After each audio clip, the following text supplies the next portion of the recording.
Olá, esse daqui vai ser o segundo de uma série de vídeos sobre produção, tá? No primeiro vídeo nós introduzimos alguns conceitos básicos, né? A notação de como descrever uma produção, falamos de conjunto de produção, o que é uma produção factível, o que não é, falamos do conceito de produção tecnicamente eficiente, falamos do conceito de função de produção e do conceito de isoquantas. Nesse vídeo eu vou fazer uma revisão bem rápida desses conceitos anteriores e vou trabalhar de fato um exemplo com 5 itens, né? Então a gente pode falar exemplos, tá? Relacionados ao último tópico aqui, isoquanta, né? Claro que a gente tem que pressupor especialmente um conceito visto anteriormente, que é função de produção. Então esse vídeo a gente vai trabalhar basicamente esse exemplo, tá? Vai ser um vídeo não muito longo. E vamos deixar, tá, para um próximo vídeo, tá, tratar os tópicos restantes, né, relativos, tá, ao nosso item, né, nosso assunto, que é a descrição do processo de produção. Então, no próximo vídeo nós vamos falar sobre hipóteses usuais feitas em processo de produção, sobre medidas de produtividade, sobre taxa técnica de substituição, rendimentos de escala, curto e longo prazo, os rendimentos marginais decrescentes. Esses são todos conceitos que eu vou introduzir em um próximo vídeo. Então vamos, né, ao tópico do nosso vídeo atual, que é dar exemplos, né, relacionados, tá, ao conceito de curva de isoquanta. Esses exemplos vão ter mais uma cara de um exercício, né? De fato vai ser um exercício com 5 itens que eu vou fazer, tá? Mas que são itens que eu posso pedir em um exercício que eu passe para vocês. Então vamos, mãos à obra. Vamos então recordar bem rapidamente o que a gente viu no primeiro vídeo. Primeiro nós falamos como descrever um processo de produção e falamos de duas formas de descrever esse processo de produção. A primeira seria usando aquilo que a gente chama de um vetor de produção líquida, né? Eu faço um vetor com tantos componentes quanto há bens na economia e esse vetor vai dizer, né, para cada um desses componentes qual foi o impacto na disponibilidade desse componente promovido pelo processo de produção sobre a economia. Então, por exemplo, Y1 é quanto o processo de produção fez variar a disponibilidade do bem 1 nessa economia. Se Y1 for positivo, esse processo de produção ele produziu liquidamente o bem 1.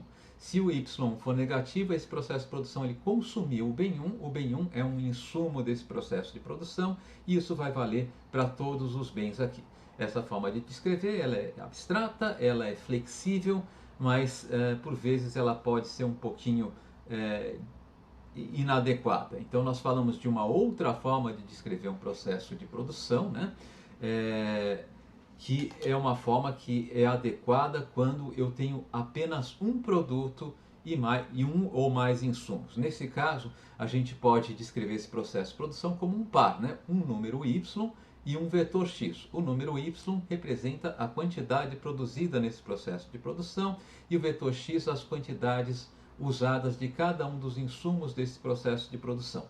O vetor x ele pode ter um número diferente do número de bens na economia se a gente pressupor que já sabe quais são os insumos do processo produtivo e qual que é o número desses insumos. Nós falamos de um conceito chamado conjunto de produção. O conjunto de produção de uma empresa é o conjunto de todos os processos de produção que são factíveis para essa empresa, dada a tecnologia que ela detém e dada, claro, as restrições das leis naturais. E dentro desse conjunto, alguns processos de produção são mais interessantes. São os processos de produção chamados tecnicamente eficientes. Tá? Então, se eu tiver um processo de produção, Y chapéu, tá?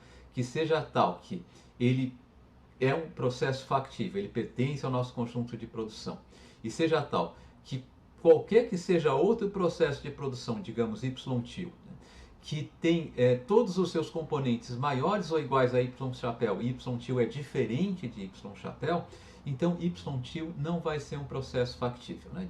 Em outras palavras, um processo de produção ele é tecnicamente eficiente quando eu não consigo aumentar um produto sem reduzir o volume de algum outro produto ou aumentar o emprego de algum insumo, né? E eu também não consigo diminuir o emprego de um insumo sem com isso ter que reduzir a produção de algum produto ou aumentar o emprego de algum outro insumo. Nesse caso eu digo que eu tenho um processo tecnicamente eficiente. Tá? E o conjunto dos processos tecnicamente eficientes era aquilo que a gente tinha chamado de fronteira eficiente.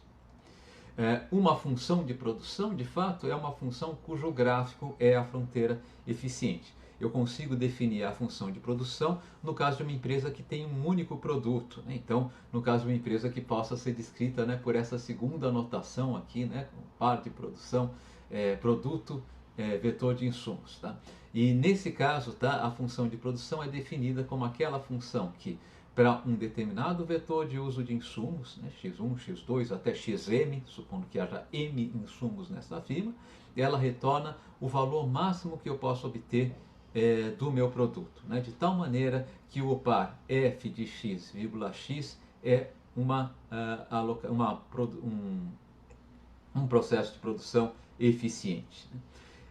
Bom, a gente falou então, quando a gente tem uma função de produção, é claro, se eu tiver um único insumo, essa função de produção pode ser representada graficamente sem grandes dificuldades, mas se eu tiver mais do que um insumo, se eu tiver dois insumos em particular, eu posso representar alguns aspectos da nossa função de produção desenhando curvas de nível dessa função de produção, e essas curvas de nível a gente chamou de curvas de isoquanta. E a gente parou, né, nossa última aula, né, definindo essas curvas de isoquanta, e talvez valha a pena, antes da gente dar continuidade, né, no nosso conteúdo, fazer alguns exercícios relacionados a esse conceito de isoquanta. Tá? Então, eu vou dar como exemplo aqui, tá, esse exercício. Esboce-se a curva de isoquanta associada ao nível de produção y igual a 4, indique as coordenadas de ao menos 3 pontos dessa isoquanta e, quando possível, nem sempre vai ser possível, determine a equação que descreve, tá? Não D descreve, mas que descreve, vamos apagar isso aqui e corrigir, né? A equação que descreve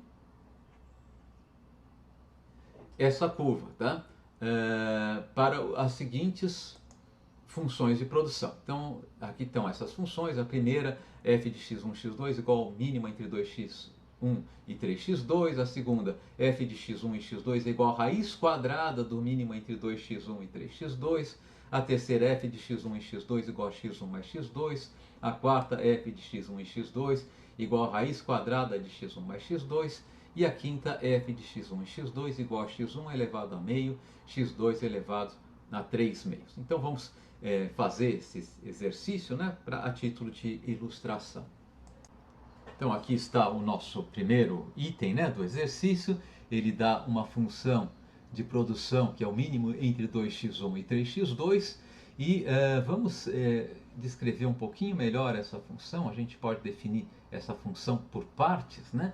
E ela está dizendo o seguinte: se 2x1 for menor do que 3x2, f de x1 e x2 vai ser igual a 2x1. Então, vou dizer que a f de x1 e x2 vai ser igual a 2x1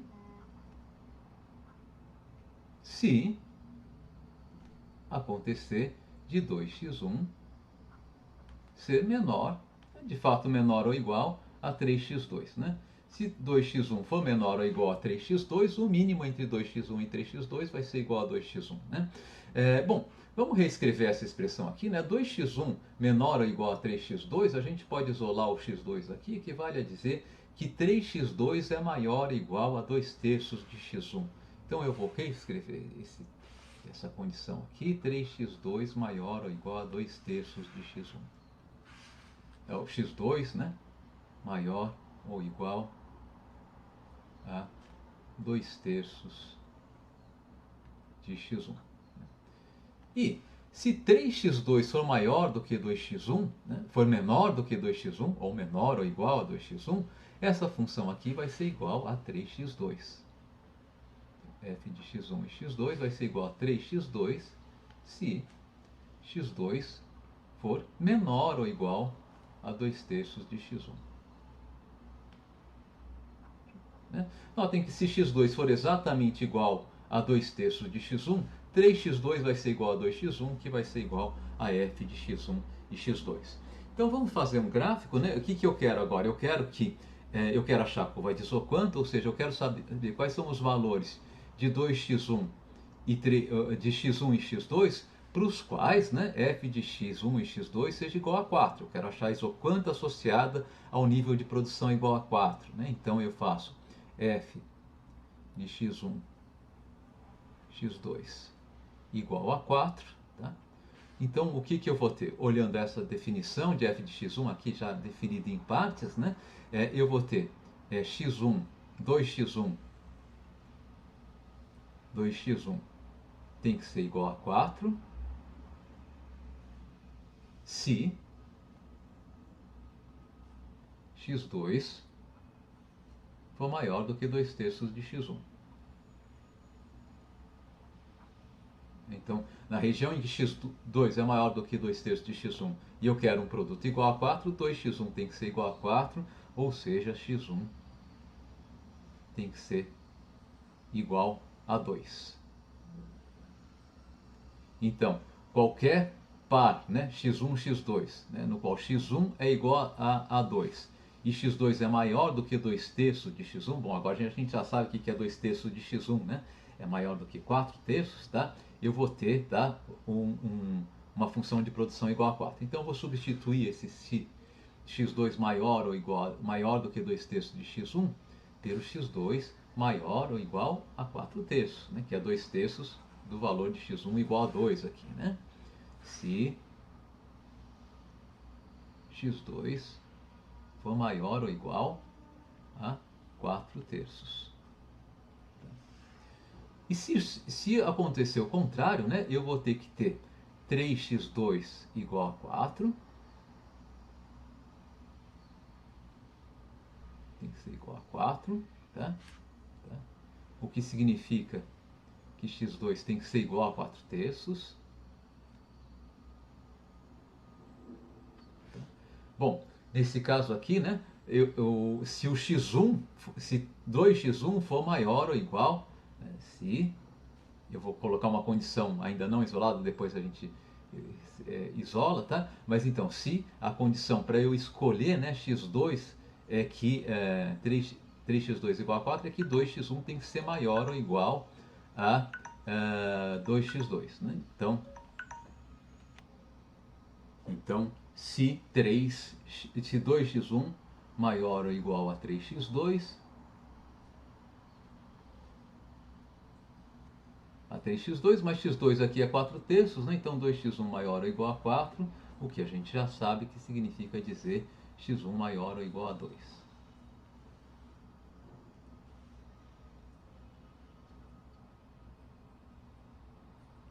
Então agora a gente pode desenhar o nosso gráfico da isoquanta da seguinte maneira. Tá? Isso aqui descreve a nossa isoquanta nessas duas condições. Se eu tiver x2 maior do que 4/3, eu vou ter que ter x1 igual a 2. Se eu tiver x1 maior do que 2, eu tenho que ter x2 igual a 4/3. Né? Então vamos desenhar agora o gráfico da nossa isoquanta. Tá? Fazer, né,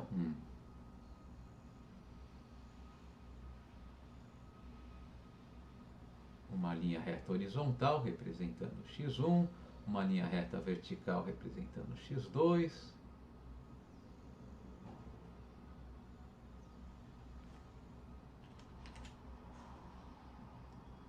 x1, x2, tá?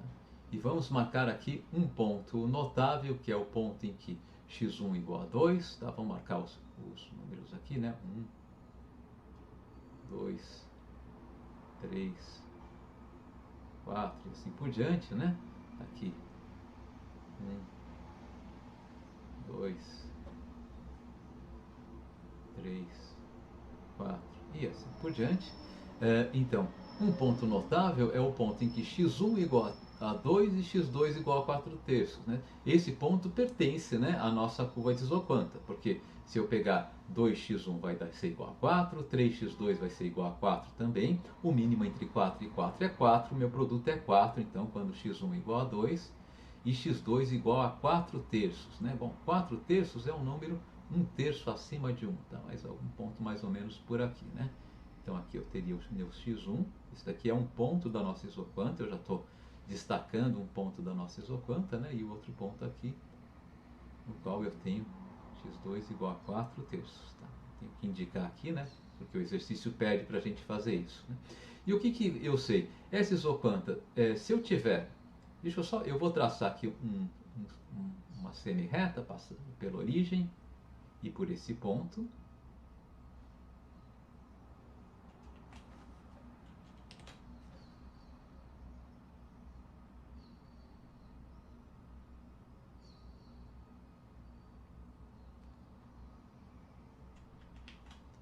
Aqui, passando pela origem por esse ponto. A expressão dessa semi-reta, né, é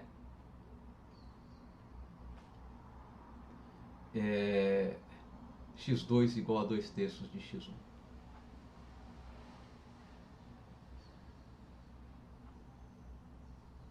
Então, ao longo dessa semi-reta, tá? 2x1 vai ser igual a 3x2, né? E a minha função de produção, o valor da minha função de produção vai ser tanto igual a 2x1 quanto 3x2, porque eles são a mesma coisa, né? Ok? À direita dessa linha reta, tá? O x1 à direita dessa linha reta, o que está acontecendo? À direita dessa linha reta, eu vou ter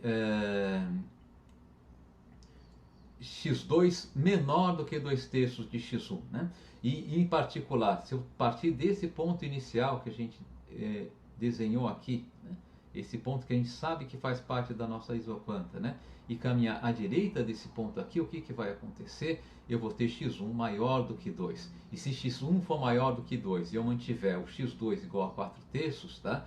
O que a gente sabe, se x2 for igual a 4/3 e x1 for maior do que 2, o meu produto vai ser igual a 4. Então, minha isoquanta, se eu desenhar uma linha reta horizontal partindo desse ponto aqui, essa linha reta à direita desse ponto, ela é parte da nossa isoquanta, na qual o nosso produto é igual a 4. Então, eu posso desenhar, vamos desenhar na cor vermelha a nossa isoquanta, tá? Nossa isoquanta, partindo desse ponto que a gente já havia destacado, né? Ela, uma linha reta horizontal dela à direita, tá? Corresponde a x1 igual a 4. Essa linha reta devia estar horizontal, não saiu exatamente horizontal.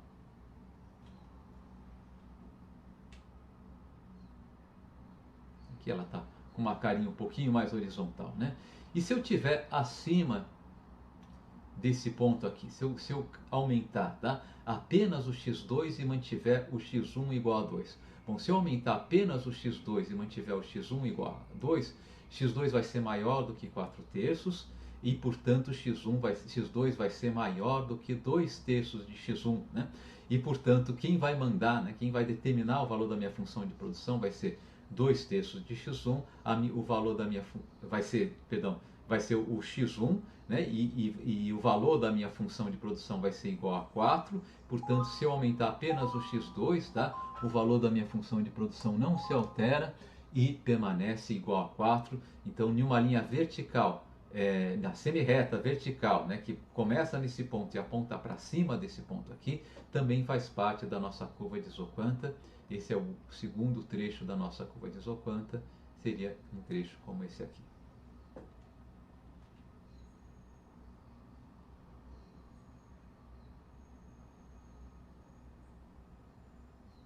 Então aqui está a nossa isoquanta, né? O exercício pede também para a gente marcar, né, pelo menos 3 pontos da nossa isoquanta, né? Então um ponto a gente já marcou aqui, né?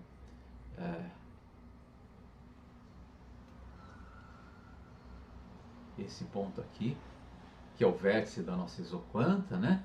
Um outro ponto a gente pode falar, bom, se x1 for igual a 4 e x2 for igual a 4/3, eu continuo produzindo só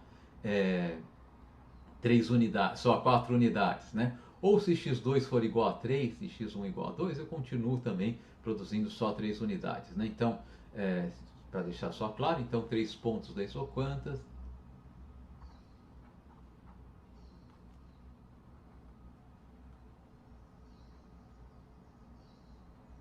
Esses 3 pontos são, primeiro, o vértice da isoquanta, né? x1 igual a 2, x2 igual a 4/3. Eu vou descrever esses pontos pelo par de coordenadas desses pontos, né? O segundo ponto da isoquanta, a gente pode dizer x1 igual a 4 e x2 igual a 2, né? Esse ponto que a gente havia marcado aqui. E o terceiro ponto, esse ponto aqui, por exemplo, né? Vai ser x1 igual a 2, x2 igual a 3. Então fizemos aqui o nosso primeiro item. O que acontece? Eu não consigo descrever x2 como função de x1 nesse caso muito particular aqui, por quê? Porque essa isoquanta tem um trecho vertical, né? Então, para um valor de x1, eu tenho diversos valores de x2 que correspondem a pontos sobre essa isoquanta. Então, o exercício fala, quando possível, descreva, né, a função que descreve esse isoquanta. Então, nesse caso aqui a gente não consegue fazer isso, tá? O mais próximo que a gente consegue fazer é isso que a gente fez aqui em cima, tá? Algo mais próximo de uma descrição funcional dessa isoquanta. O nosso segundo item é bastante similar ao primeiro, nós temos praticamente a mesma função de produção, a diferença é que a gente colocou a raiz quadrada desse produto aqui, né? Bom, vamos definir essa função em partes também, que talvez fique mais fácil de visualizar, né, o que a gente está fazendo. Então, o que diz essa função? Pega o menor valor entre 2x1 e 3x2 e tira a raiz quadrada, aí você vai ter o seu produto, né? Então, se 2x1 for menor do que 3x2, o valor da minha função vai ser raiz quadrada de 2 vezes x1. Tá? 2x1 menor do que 3x2 significa que x2 é maior ou igual a 2/3 de x1. Como a gente viu no exercício anterior. Né? Se 3x2 for menor ou igual a 2x1, então o mínimo entre 2x1 e 3x2 vai ser igual a 3x2. Eu pego a raiz quadrada de 3x2 e obtenho minha produção. A minha produção vai ser igual a raiz quadrada de 3x2, caso aqui é C e aqui é C também, né? Se o x2 for menor ou igual a 2/3 de x1. Se o x2 for igual a 2/3 de x1, o que vai acontecer é que raiz quadrada de 2x2 é igual a raiz quadrada de 3x2, que vai ser a nossa produção. Bom, mas antes de voltar a essa decomposição em partes, né, da nossa função de produção, talvez seja interessante ver, né, qual que é a nossa condição. A nossa isocanta era definida quando a raiz quadrada do mínimo entre 2x2, 2x1 e 3x2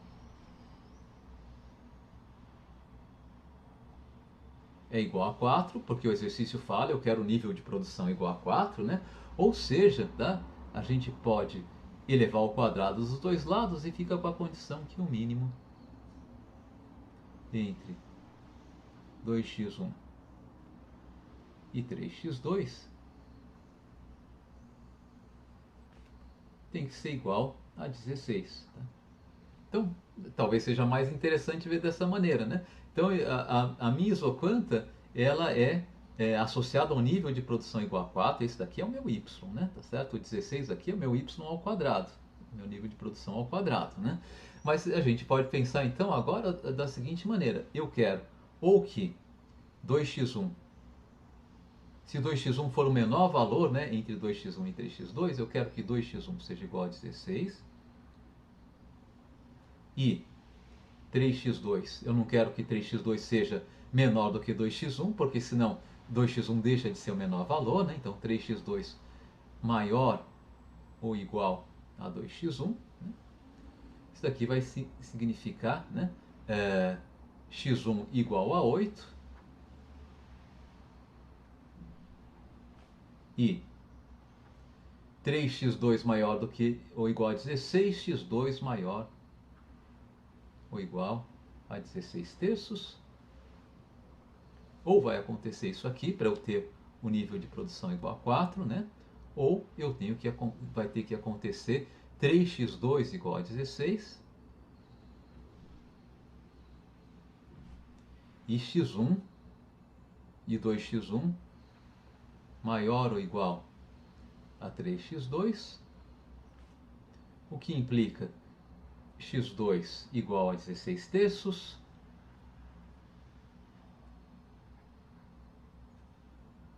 e x1 maior ou igual a 3x2 sobre 2, x1 maior ou igual a 8. Então, esse par de condições aqui descrevem quais são as condições nas quais, tá, eu consigo fazer y igual a 4. Tá? Então, se acontecer isso aqui, tá?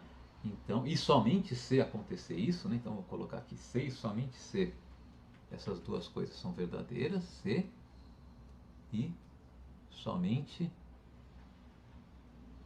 se acontecer isso aqui, então meu y vai ser igual a 4. O y, claro, meu y é eficiente, né? O valor da minha função de produção. Vamos colocar aqui f de x1 e x2 para deixar claro que é o y eficiente, né? F de x1 e x2 vai ser igual a 4. Né? Então, os pares de x1 e x2 que atendem, né, a uma dessas duas condições, tá, constituem a nossa curva de isoquanta. Então, vamos fazer o gráfico desses pares aqui e a gente vai ter quase pronta a nossa resposta, né, a esse exercício. Tá? Então, aqui eu vou ter uma linha horizontal.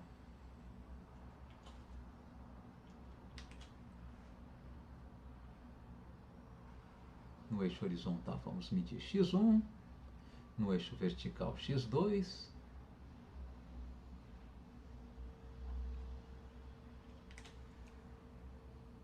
aqui está x1 e aqui está x2, né?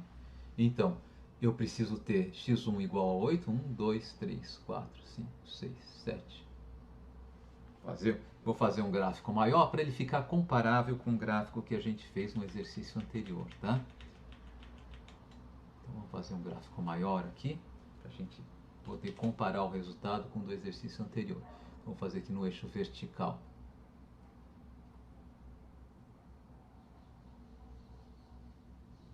Vou apresentar aqui nesse eixo x2 e nesse eixo aqui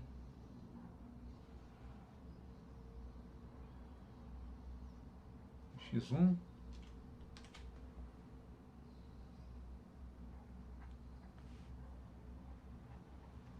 então aqui eu vou ter 1, 2, 3, 4, 5, 6, 7, 8 e eu vou ter a referência aqui do x2 é 16 sobre 3, né? Que é um pouquinho, é 5 e 1 terço, né? 5 e 1 terço, tá? Então aqui eu tenho 1, 2, 3, 4, 5 e aqui eu tenho 16 sobre 3, está mais ou menos por aqui.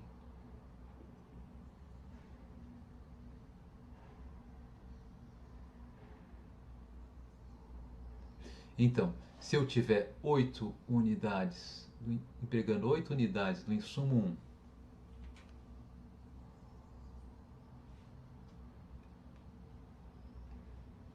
desenhar aqui mais precisamente uma linha reta vertical, 8 unidades do insumo 1, tá? E empregando 16 sobre 3 unidades do insumo 2, tá?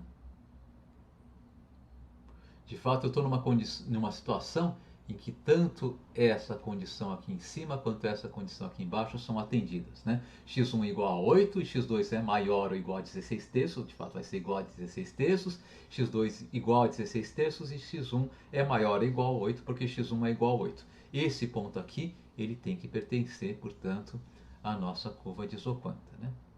E o que mais que a gente sabe? A gente sabe que todos os pontos, tá, para os quais, tá, eu estou empregando 16 terços de x2 e qualquer quantidade de x1 maior ou igual a 8 também pertence à nossa isoquanta.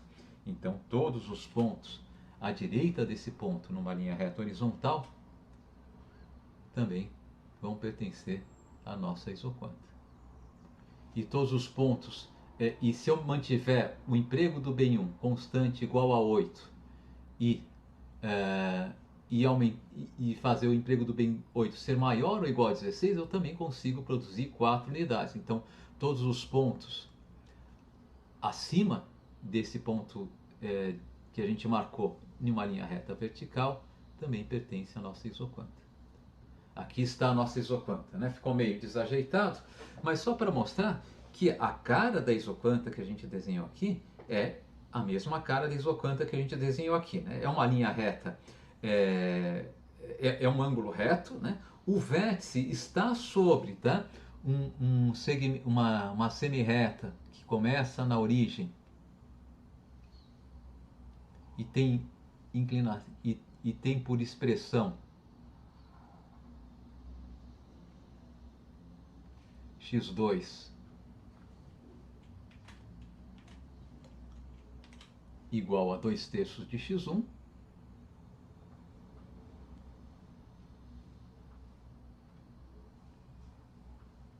como acontecia, né, no nosso caso anterior, tá certo? Só que a posição da curva de isoquanta associada a um determinado nível de produto mudou, né? Aqui, para produzir 4 unidades, eu estava bem mais à esquerda e abaixo do que eu estou no nosso novo gráfico, né? Então, por que isso está acontecendo? Nos dois casos, os dois bens são complementares perfeitos na produção. Só que no primeiro caso, o nível de produção ele cresce, né? Proporcionalmente à distância que eu estou, que o vértice da curva de isoquanta está da origem.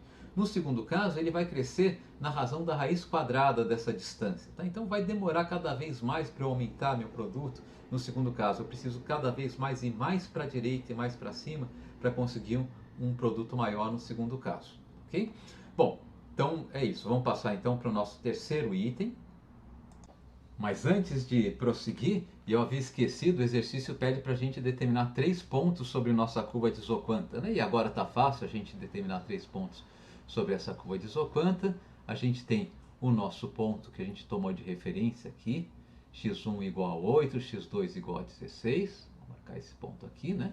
Eu posso ter 16/3 x2, né? Eu posso ter x1 igual a 10, x2 igual a 16/3, ou x1 igual a 8 e x2 igual a 5, 6 ou 7, né? Eu marquei 7, tá? Então, 3 pontos sobre a nossa curva são x1 igual a 8, x2 igual a 16/3, né? O ponto correspondente ao vértice, né, da nossa curva de isoquanta. O segundo ponto que a gente selecionou aqui, x1 igual a 10, x2 igual a 16/3, né? E o terceiro ponto, x1 igual a 8, x2 igual a 7. Tá? Todos esses 3 pontos estão sobre a nossa curva de isoquanta. Então vamos agora sim para o nosso segundo item, né? Nosso terceiro item, na verdade, do nosso exercício. E ele vai ser mais simples, tá? Ele é um item no qual eu tenho f de x1, x2 igual simplesmente a x1 mais x2, né? E o que ele quer que a gente ache, né, a isoquanta associada, né, ao nível de produção 4. Então eu quero que f de x1 e x2 seja igual a 4. Né? Então aqui, dessas duas condições, né, eu vou ter que x1 mais x2 vai ser igual a 4. Resolvo para x2, x2 igual a 4 menos x1. Tá? Então, na verdade, a nossa isoquanta vai ser o gráfico dessa função, x2 igual a 4 menos x1. Vai ser o gráfico dessa função, evidentemente, no domínio relevante. O domínio relevante tem que implicar x1 maior ou igual a 0 e x2 também maior ou igual a 0. Né? Significa que o domínio relevante aqui vai ser os valores de x1 entre 0 e 4. Né? E que vai ser o gráfico dessa função aqui no eixo... no quadrante positivo. Né? Notem que com isso aqui a gente já atendeu a um dos quesitos do exercício que ele pede para a gente determinar a equação que descreve a isoquanta. É essa equação aqui, tá? Nesse caso, essa equação ela é passível de ser encontrada, né? A função que descreve essa isoquanta. Tá? Então vamos desenhar agora a nossa isoquanta. Tá? Isso aqui vai ficar fácil. Eu tenho aqui marcar no eixo horizontal, estou medindo a quantidade de x1, no eixo vertical a quantidade de x2, como sempre.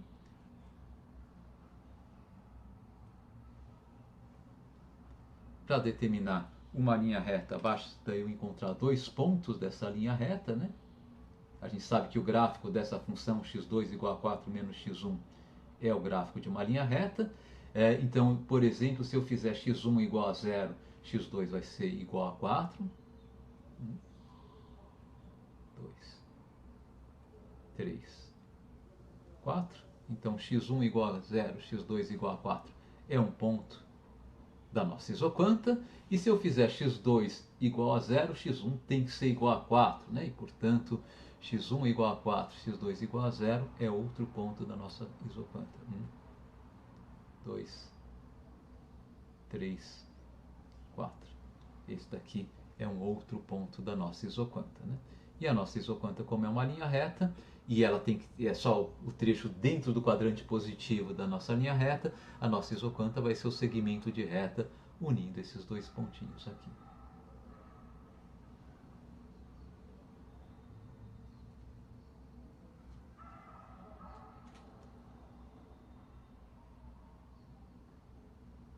Aqui está a nossa isoquanta, né? Simples assim, tá? Ele pede para a gente determinar 3 pontos dessa isoquanta, né? A gente já determinou 2, esse pontinho aqui e esse pontinho aqui, né? x1 igual a 0, x2 igual a 4, a gente já determinou esse ponto.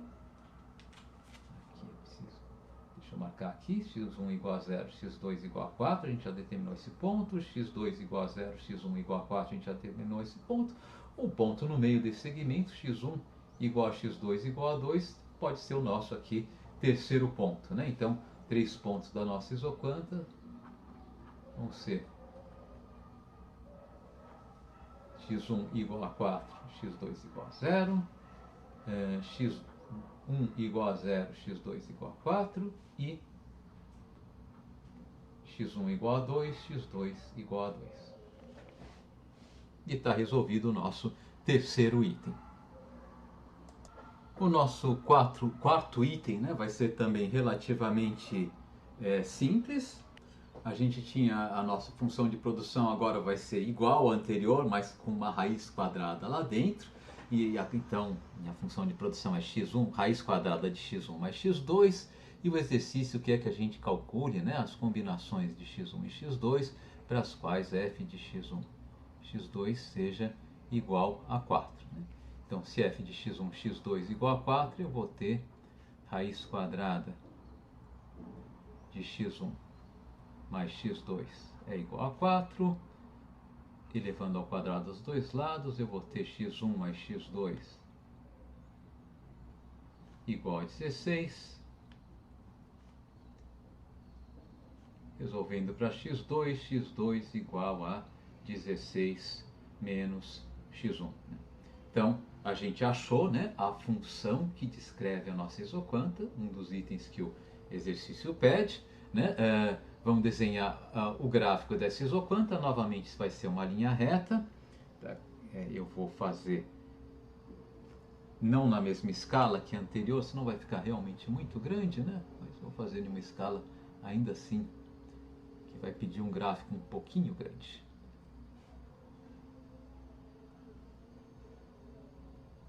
Tem que ser maior ainda.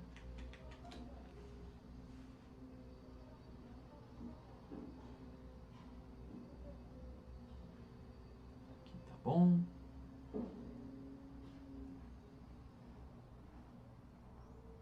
Eu acho que aqui vai dar certo já.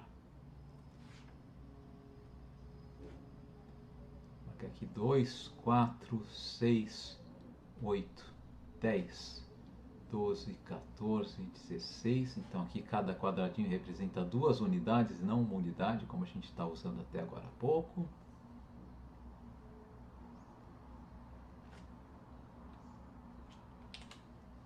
No eixo horizontal x1, vertical x2, 2, 4, 6, 8, 10, 12, 14, 16. É claro, podia ter aqui 18, assim por diante, né? 2, 4, 6, 8, 10, 12, 14, 16. E o que a gente sabe é que quando x1 igual a 0, x2 igual a 16, então esse ponto aqui está na nossa curva de isoquanta. Quando x2 igual a 0, x1 igual a 16, esse ponto também vai estar sobre a nossa curva de isoquanta. Como essa equação aqui, ela descreve uma linha reta, e eu quero só a parte dessa linha reta dentro do quadrante positivo, a nossa isoquanta vai ser a linha, o segmento de reta que une esses dois pontinhos aqui.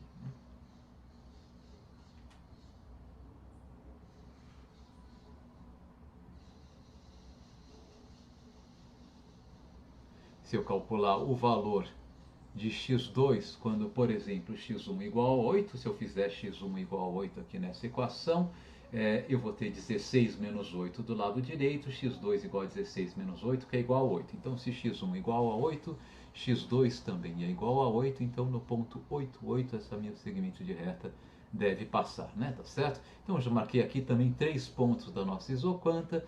Esses 3 pontos são, né, os 3 pontos pedidos aqui são x1 igual a 0, x2 igual a 16, x1 igual a 16, x2 igual a 0, né? E x1 igual a x2 igual a 8, 8, 8. Ok? Pronto, está resolvido esse terceiro item, né? Novamente, o que vocês podem observar, né? A diferença que faz quando eu coloco aqui a raiz quadrada é que a curva de isoquanta associada ao nível de produção 4, agora ela ficou mais à direita e mais acima comparativamente, né, à curva de isoquanta do item anterior, onde o x1 mais x2 não estava sendo extraído a raiz quadrada, né? Então, e isso para nós agora, do ponto de vista de produção, isso faz toda a diferença. Se a minha função for raiz quadrada de x1 mais x2, essa isoquanta que a gente desenhou no exercício anterior estaria associada ao nível de produção 2 e não ao nível de produção 4, né? Ou se vocês quiserem, nesse segundo exercício, se a minha função de produção não fosse raiz quadrada de x1 mais x2, mas simplesmente x1 mais x2, essa isoquanta que a gente desenhou estaria associada ao nível de produção 16. Então, essas transformações que a gente faz na nossa função de produção afetam um aspecto relevante da função de produção, que é, né, o nível de produção que vai ser obtido. Né? E vamos agora ao quinto e último item, né, do nosso exemplo, tá? No qual eu tinha f de x1, x2 era igual a x1 elevado a 1 sobre 2. Era isso? Era assim, x1 elevado a 1 sobre 2, x2 elevado a 3 sobre 2. Na verdade, essa função de produção que eu sugeri aqui, ela tem algo de atípico, mas para fazer a isoquanta vai estar bem comportada. A gente sabe que isso daqui é uma função de produção do tipo produção Cobb-Douglas, né? Ela não é uma Cobb-Douglas generalizada, porque a soma dos coeficientes aqui vai dar 2, não vai dar 1, né? Como é no caso da Cobb-Douglas restrita, aquela definição mais restritiva da função Cobb-Douglas. Mas enfim, vai funcionar direitinho, né? E o exercício fala, eu quero que f de x1 e x2, eu quero achar, né, as combinações de x1 e x2 para as quais f de x1 e x2 sejam igual a 4, que são as combinações que vão definir a nossa isoquanta. Então eu vou ter x1 elevado, na verdade x1 elevado a meio, x2 elevado a 3 meios.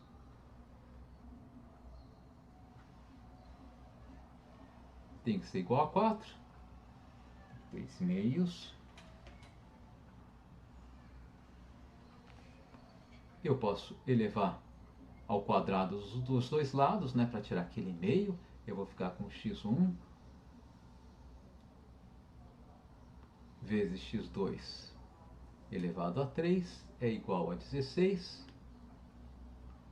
E resolvendo para x2, x2 igual a raiz cúbica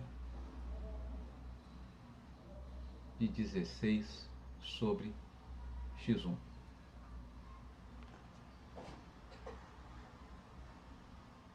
Ok, né? E aqui está a solução, né?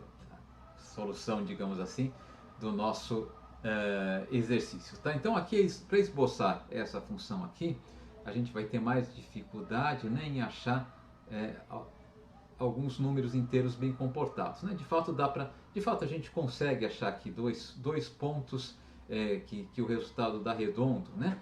Então vamos primeiro pensar, tá, em alguns pontos nessa curva aqui, né? Se x1 for igual a 2, tá? Dois pontos que atendam a essa condição aqui, né? Então imagine que eu tenha x1 igual a 2. x1 for igual a 2, 16 sobre 2 é 8, e raiz cúbica de de 8 é 2, né? Então, quando x1 é igual a 2, x2 é igual a 2. Esse é um ponto sobre a minha isoquanta, né?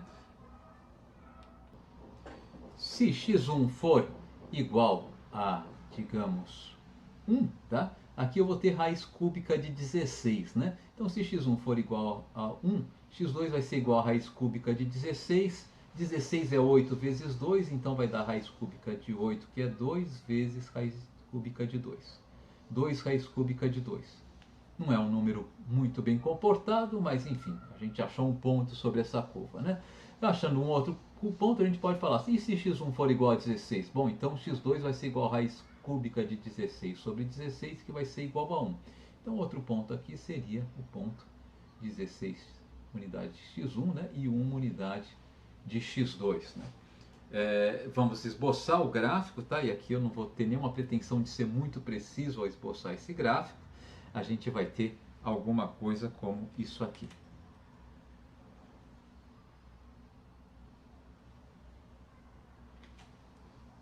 Vamos desenhar aqui, né, os eixos, tá? O eixo horizontal para o x1.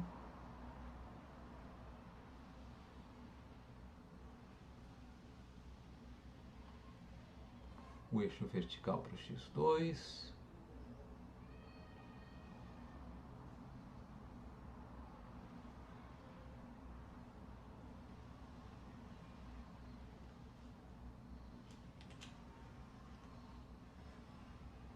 X1, X1, 2, 4, 6, 8, 10, 12, 14, 16, 18,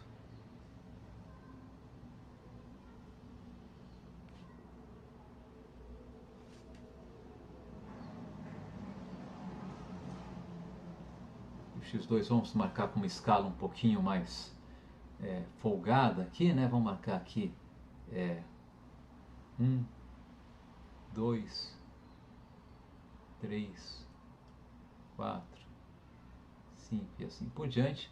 A gente sabe que tem um ponto, né? x1 e x2 igual a 2 aqui. Outro ponto, x1 igual a 16, x2 igual a 1. Esse ponto aqui, que a gente já deduziu, né, por essa equação aqui que funciona, né? E o outro ponto é x1 igual a 1 e x2 igual a 2 raiz cúbica de 3. Quero dizer 2 raiz cúbica de 2. Bem, 2 raiz cúbica de 2 é aproximadamente igual a 2,5, é um pouquinho só maior que 2,5. Então, alguma coisa por aqui, x1 igual a 1 aqui. Um ponto como esse aqui também vai estar na nossa curva de isoquanta. Aqui eu tenho 2 raiz cúbica de 2. Então, nossa curva de isoquanta passa por esses pontos. E a gente pode ver o seguinte, se x1 vai ficando muito grande, x2 vai ficando muito pequeno. Se x1 vai ficando muito próximo de zero, né, 16 sobre um número positivo muito próximo de zero vai ser um número bem grande, mesmo que eu tire a raiz quadrada vai ficar um número bem grande. Então, à medida que, mesmo que eu tire a raiz cúbica, vai ficar um número bem grande. À medida que x1 se aproxima de zero, x2 vai para infinito. À medida que x1 vai para infinito, x2 vai para zero, né? Isso quer dizer que essas nossas curvas aqui, elas tendem assintoticamente a zero, né, nos dois sentidos, tá? Então, vou ter alguma coisa aqui. A minha curva de isoquanta, ela tende assintoticamente a esse eixo.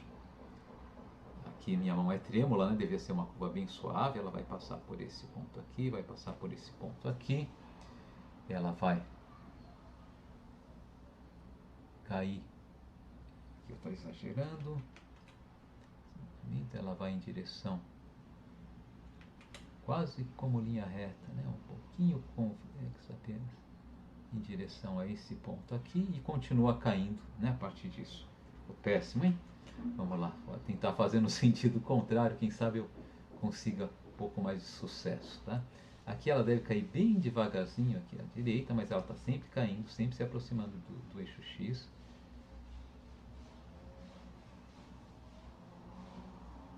E como o meu desenho estava ficando muito ruim, eu pedi para o computador desenhar o nosso gráfico, tá? Então está aqui como deve ser a nossa curva. A escala que eu estou medindo o eixo vertical é, claro, diferente da escala na qual eu estou medindo o x1, tá?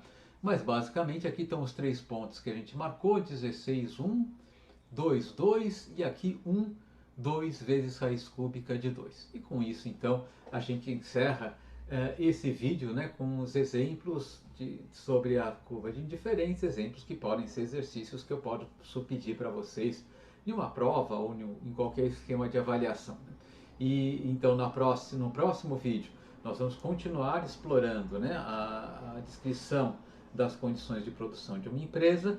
Agora no próximo vídeo, acrescentando algumas hipóteses adicionais e também apresentando mais alguns conceitos adicionais. Mas nesse vídeo a gente para por aqui. Então até o próximo.